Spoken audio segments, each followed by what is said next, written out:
just heard some bad news from the car dealer. I will usually deal with East Side Dodge, where I bought the Hellcat and the Compass, but these guys are still in denial about the inventory situation, and the prices are pretty inflated. And so I went to autotrader.ca and managed to find a vehicle, a 4x4 SUV, new, and that was selling for $12,000 off compared to East Side Dodge. And they're pretty far from me, so we did everything over the phone. I gave them $2K. They said, how much you want to give us? I said, well, $500, or I can give you $1,000. And they said, well, it would really help if you give us $2,000. Okay, I haven't met you, but the guy sent me invoice by email, so I clicked pay them $2,000. And then this morning, and then the financial manager called me at like 7. I said, you guys ever sleep? And she asked me a few questions, yes, can I check your credit?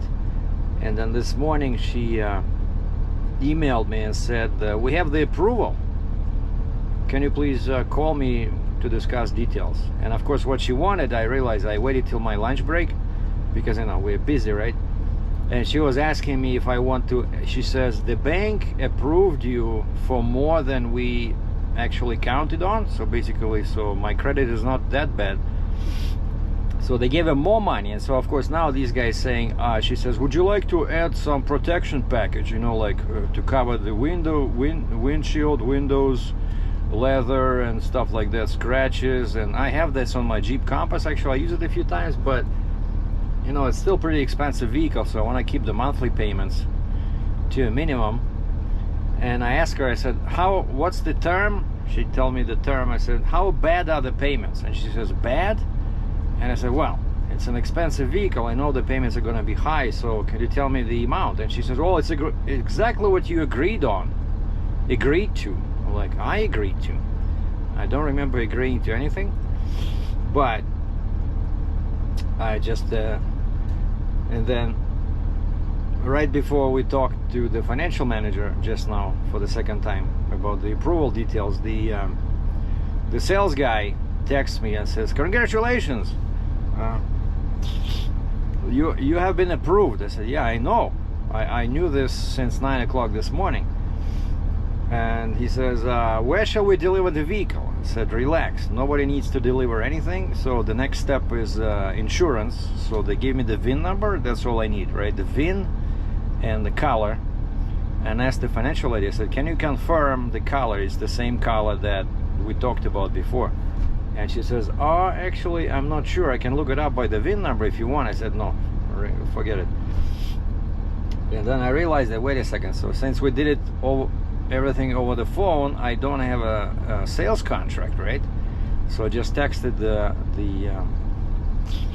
sales guy. I said, could you please send me a copy of the sales contract so I can sign it, and I will take care of the insurance when I get off work, because those guys takes like half an hour. I don't have time right now. I have to work, or I will lose my job. And so I said, okay, you send me a copy of the sales contract, I'm gonna sign it, I will take care of the insurance, send it to you. And also they want, of course, my blank check or a deposit form, right, so that they can take the money every 2 weeks. So I'm very excited. So it's a V8, all leather inside. It's kind of like a luxury SUV, 8 seats, not that much of a luggage. Once the rear 2 seats are up, you don't have that much room for luggage, but if you don't need them, you put them down, and there's a lot of room, much more room than in my Compass. So I reveal the make and model later when I go to pick it up. So hopefully maybe tomorrow, we'll see. So call me crazy, but I love cars. Man, I hate these guys. Just spent 55 minutes on the phone with my insurance broker, and I said why I wasn't able to do it myself online, because of course we have the web page, right? You go there, you can look at your policy, you can, and all I had to do was to add another vehicle to my present current Jeep Compass I'm looking at through the window. And at one point I added the VIN number. It asked me a couple of questions, and then but basically then the website kicked me out. It says please call the main number of the insurance broker, which I was doing before, but then they told me it would take 20 minutes to get a rep on the phone, and so I hang up and I started doing it myself, and still ended up calling again, and probably waited like 20 minutes. Finally some guy comes on, and very frustrating because I said, hey, why wasn't I able to add the second vehicle to my policy by myself on your website? And turns out the problem was because I told him that I work as an employee now, right? But turns out on the Jeep Compass policy, it shows that I'm self-employed. And I'm not sure what the heck is that have to do with anything, but that was the issue why I wasn't able to do it myself. So the guy had to go in and correct my employment status on the Jeep Compass policy. And then, I said, okay, we've been on the phone for 50 minutes. Can you please issue me the temporary insurance card for the new vehicle? The guy sends me a email. I look at the attached document. It says policy starts October 25, and we're still on the phone, By the way, very cool. I was using my shocks, phones. I really like these, so because your hands are free, so I can type and look up online. And I said, hey, I told you to start the policy on 24th of October because I'm picking up the vehicle tomorrow. And he's like, oh, well, because your main policy on the Jeep Compass renews on 25th, we have to make it the same day. So hold on, I'm going to issue you a new insurance card which will cover your new vehicle until October 25th. I'm like, holy moly, just for one day, right? Because today's 23rd, just for one day of coverage, he had to issue two insurance cards. Like, this guy wasn't the smartest cookie in the jungle, And I said, okay, well, maybe next time I'll choose another broker. So thank you, sir. We've been on the phone for 58 minutes just to add a vehicle to my policy, to my existing policy. And I said, hey, duplicate everything from the Jeep Compass, and now I have $1,000 deductible for all perils, which is like hail and stuff like that. I said, just duplicate everything. I don't want anything extra, nothing less. Exactly the same coverage what I have on Jeep Compass. Just move it, duplicate it for the new vehicle. But I'm telling you, like, almost an hour on the phone to do this. And so today is not a very good day because also at work I come back with a I did one delivery, a couple of pickups. I come back and my dispatch says, well, I have nothing for you after this at 1 o'clock, which is rare, but we can do your TDG course, Transportation of Dangerous Goods, which they told me I need because with the winter coming, a lot of people will be ordering, these propane tanks, and without the TDG, I can only carry 5 tanks, and they said that's not gonna work. And so they gave me the computer, and I probably spent like freaking 3 hours watching and listening to this crazy BS about dangerous goods. Okay, hold on one second. Yeah, so we're good. I just thought the guy next to me who is parking over there hit my Jeep. But the Jeep has so many dimples and damage that I don't think it would matter. So yeah, now we are just waiting for April 19th when they're gonna fix the Jeep. But honestly, once I get this new one, I'm probably just gonna park the Jeep and I'm gonna use the new one for, you know, going back and forth to work, and maybe Uber, because this one has 8 seats.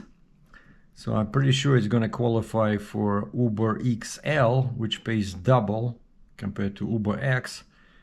And also it might qualify as Uber Premier, because it's a large SUV, larger than my Compass. But anyway, yeah, so at work, so after 1 o'clock, I spent 3 hours watching and listening to that stupid stuff. But yeah, you gotta know it, right? Transportation of dangerous goods. So I did it 2 or 3 times before. And the rules in Canada is that, yeah, your employer has to issue the certificate. It's, I think in the States, the rules are different. But here, whenever you go to a new job, you have to change your certificate because it's only good for one company. And I think it's good for, what is it, 3 years? Yeah, 3 years. And so they paid for it. They gave me the username and password where to log in. I just went online, and it was like 8 lessons, and they were with bunch of test questions, and then number 9 was the actual test, and the passing mark was 80%. I did 84, and I'm telling you, I was just really struggling to stay awake. It was very boring, but I did it. Or when I got home, I saw the email from that website. There was a link to my certificate. I printed it out and sent a copy to my employer. So now I can carry a whole bunch of hazardous material. So God save us all. Yeah, I just finished my second delivery. The first one was a scissor lift all the way to the south. And the second, I just dropped one of those mini loaders on tracks where you stand behind it on the little shelf, like a foot support thing, foot plate, I guess you would call it. And what's interesting is that my first delivery was not too far from the dealership where my new vehicle is sitting. But I was there early. They were not yet open, so I couldn't stop by because I told my dispatch that, you know, if I'm close, would it be okay if I stop by just to sign the paperwork? And they said, yeah, sure. But it was too early. I was there like 8 o'clock. They were not even open yet. But I just sent a text message to the sales guy. I said, I'll try to stop by today. What time are you gonna be there till, so that we can finalize the paperwork? And I said, hey, I sent you a copy of insurance yesterday, so we should be good. But of course, you know, each new vehicle they have to detail, right? Like do a pre-sale you know, inspection and clean it up, wash it, because I think this thing has like 50 kilometers, so probably somebody was test driving it, you know.